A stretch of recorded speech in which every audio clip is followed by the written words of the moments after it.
Dans cette vidéo, nous poursuivons l'analogie entre l'opérateur produit scalaire et l'opérateur covariance. Analogie dans laquelle la variance joue le rôle du carré de la norme euclidienne d'un vecteur. L'opérateur produit scalaire permet de caractériser l'orthogonalité de deux vecteurs, étant donné que deux vecteurs sont orthogonaux si et seulement si leur produit scalaire est nul. Et quelle notion est alors liée à la nullité de la covariance de deux variables aléatoires? C'est la notion d'indépendance. En effet, quand deux variables aléatoires sont indépendantes, leur covariance sera nulle.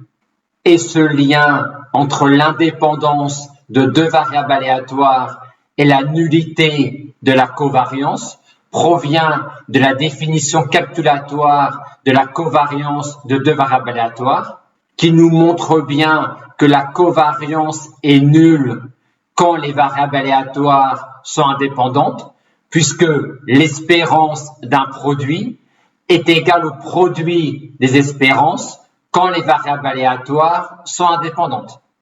Aussi, dans notre parallèle entre l'opérateur produit scalaire et l'opérateur covariance, la notion d'indépendance de deux variables aléatoires joue un peu le rôle d'orthogonalité entre deux vecteurs, mais un peu seulement, car si la nullité du produit scalaire caractérise l'orthogonalité de deux vecteurs, ici nous avons seulement que l'indépendance de deux variables aléatoires implique seulement la nullité de la covariance.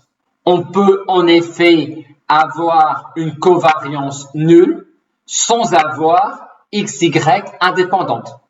On sait que quand des vecteurs sont 2 à 2 orthogonaux, la norme au carré de la somme est égale à la somme des normes au carré, vu que tous les doubles produits seront nuls, étant donné que tous les produits scalaires EI, EJ pour I différent de J valent 0. Et vu que dans notre parallèle entre l'opérateur produit scalaire et l'opérateur covariance, si c'est l'orthogonalité de deux vecteurs qui déclenche la nullité du produit scalaire, c'est l'indépendance des deux variables aléatoires qui déclenche la nullité de la covariance. Et vu que dans notre parallèle, c'est la variance qui joue le rôle du carré de la norme euclidienne, comme pendant de cette relation-là, on a que la variance d'une somme est égale à la somme des variances quand les variables aléatoires sont 2 à 2 indépendantes. Car, comme ici, les doubles produits seront nuls, vu que toutes les covariances xi, xj pour i différent de j seront nulles, étant donné que les xi sont 2 à 2 indépendantes.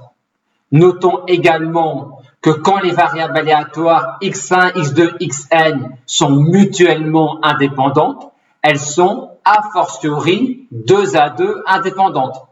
Et que donc, cette relation-là est en particulier vraie quand les variables aléatoires x1, x2, xn sont mutuellement indépendantes.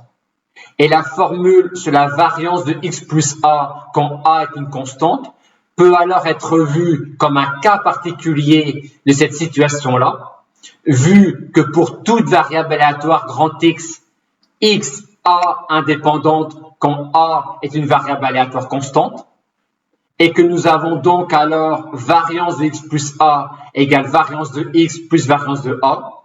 Or, la variance d'une variable aléatoire constante étant nulle, on aboutit finalement à variance de x plus a égale variance de x quand a est une constante.